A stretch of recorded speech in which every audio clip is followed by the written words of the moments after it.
Monica. Hi.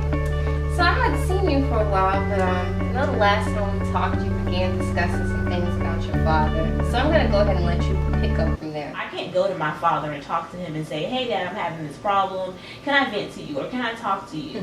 I don't have that relationship with him. I have it with my mother, but I don't have it with my father. I never really have had that relationship with him. So it sounds like he has an opinion about many aspects of your life, about your marriage, about the friendships that you have. But then it also sounds like, although you don't have that communication with him, you have it with your mother. Yes, I've always had a really big, connection with my mom. She's just always been very supportive, very caring. She's totally opposite from my dad. She's always there. That's why I lean and depend on her and call her more often than I would call my dad, because I know I can get support from her. I know I can get sympathy from her. I know I could just get a kind word from her, because that's just the kind of person that she is, So that's just how it's always been that way since I was a kid. It's just mom's been the caring one. She's been the one that's always the shoulder to cry on. Dad's the hard one. That's just, he's good financially because he would just spend money on us and buy us things and do that and do this. But when it comes to the emotional side, he's not there. He hardly ever tells us that he loves us. He hardly ever hugs us or kisses us. Everything is very judgmental. He's always been judgmental. You can go above and beyond and he can still be very judgmental. That's just how he is.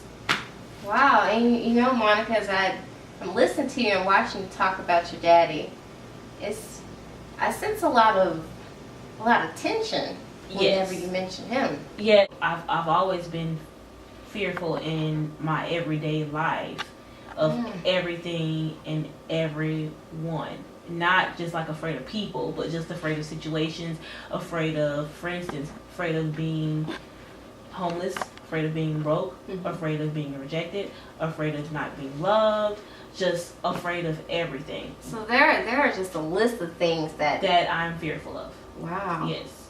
And I never really told anybody that I've been like fearful of a lot of different things, like just fearful. And I don't even have I guess I do have a reason why I am fearful of things, but I don't want to feel that way. I don't want to be afraid of things and just scared of certain situations that I know I can overcome. Wow. So I'm wondering how do you do that? How are you able to continue throughout the day and you're fearful? Because what I'm hearing is you don't want to be fearful, but it's there. Yeah. I think prayer sometimes helps, and then sometimes I don't listen to the voice in my head, so I'm just like, okay, stop being fearful of that, get over it and shake it off and it'll be okay.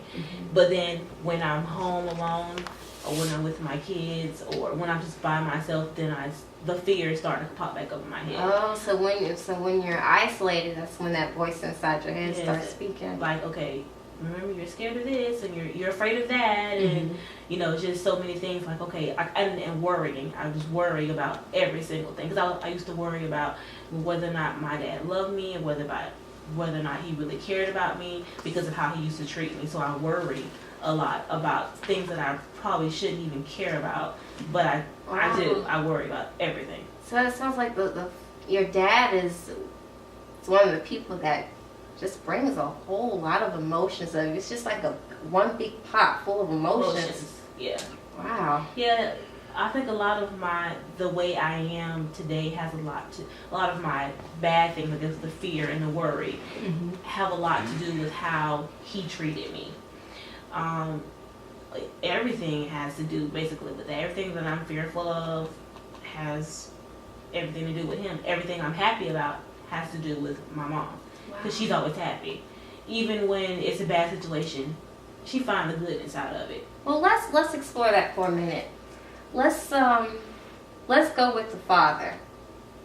Tell me a typical day how it was growing up with your dad. My dad's a sheet metal worker. He's been doing it for about 20 something years now. He's very good at what he does. He's a hard worker, and he works long hours. Like, he drives 2 hours to Gainesville to go to work and back. So he had to be to work at 8. So he had to leave around 5:30, 6 o'clock to be to work on time. And he would get off around 4, sometimes 3 o'clock, and he wouldn't get home till about 5 or 6, depending on traffic. So he's working some long hours. Hours. So he come home, and mind you, my dad worked in a field where there were a lot of Caucasians. He was really the only African American in that particular field because of the kind of work that it is. Okay, so he was the minority. Yes. Okay. Of it, and I think that had a lot to do with when he got home, he would be angry about that. Oh. So he'd bring that anger with him home. So he'd come home. My mom, she worked also. Mm-hmm.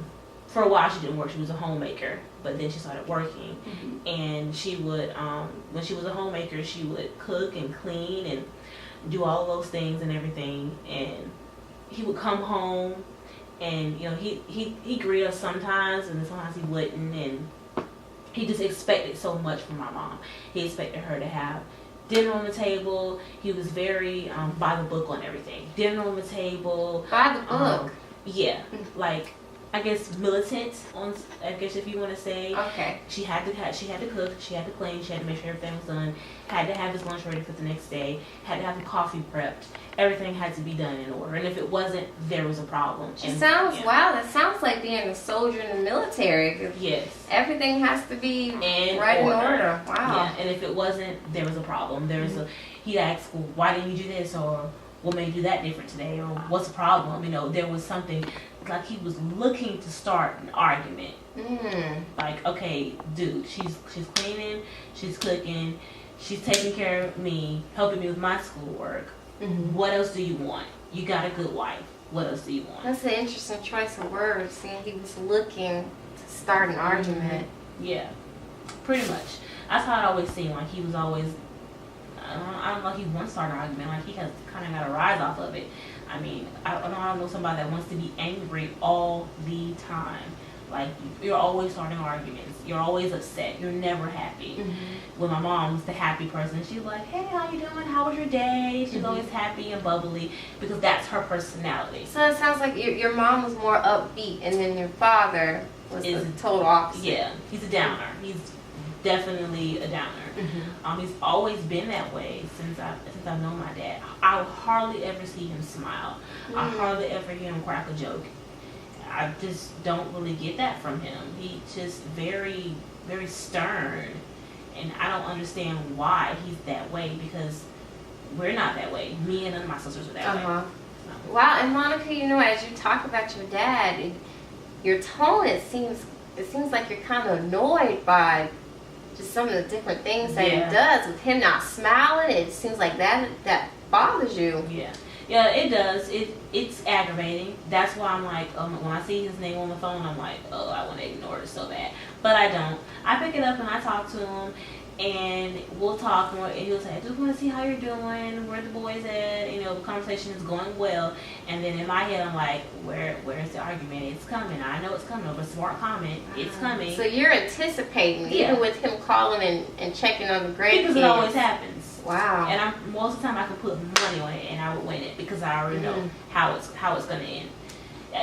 It's not always a big argument, and it may be petty to some people, but to me it's annoying because I have to deal with it, and that's my father, and I grew up with it. Wow. So it sounds like you're separating it. Like sometimes there are big arguments, and then sometimes there are smaller arguments. Yes. So okay. Yeah. Keep going. Yeah, 3 minutes. Oh. Keep going. Okay. So I'm interested in knowing what has been a bigger argument that you two had. I think the biggest argument that we've had probably may have been when I was living with my husband, and well, he wasn't my husband at the time, and we moved in together and got an apartment together. Okay. And he felt that we were shacking up, which I understand. You know, we're Christian and we're not supposed to be shacking up. I understand that and everything. And he just was like, well, I don't want to meet him until you guys get married. But, you know, as a father, how do you know that that man's going to be good enough for your daughter unless you meet the guy first? So I'm not going to marry just the first guy that I see. I mean, as my dad, you should have been a father figure. You should have came and met him and be like, okay, yeah, he's a good guy and everything, whatever. But no, you had to marry him first before I could meet him. Wow. So What I'm hearing is you had some expectations Yeah. when it came to who was your boyfriend at the time? Yeah. Okay, and your father, but those expectations weren't met. No, he didn't even like want to meet him, and he's like, I don't bring him in this house, and he can sit in the car. It was just like, what kind of person treats somebody that way? You know, like seriously. And I mean, I don't know if he thought I was picking a bad one or whatever it was, but I mean, I proved him wrong. We've been married 5 years with 2 kids, and we're still together. And I mean, I don't know if he thought I wasn't going to be a good judge of character when it came to men, but I just feel like he kind of doubted me, that he didn't raise me well enough to know whether I was going to have a good husband or not. You said you proved him wrong. Yeah. I proved him wrong. I think that he thought that, I don't think that he was looking for me to make mistakes, but I think he felt like I didn't make the decisions that he wanted me to make. So, okay, you're going to go ahead and fall on your face, and I'm going to be here. Ha ha ha. No, I didn't fall on my face. So. Wow. So what I'm hearing is that there were certain expectations he had that you didn't follow through with. Yeah. Sounds like you took your own path. Yeah. I did. And I think that's what made him so angry. So, I mean, but it is what it is. And I mean, I'll just have to pray about it and deal with it.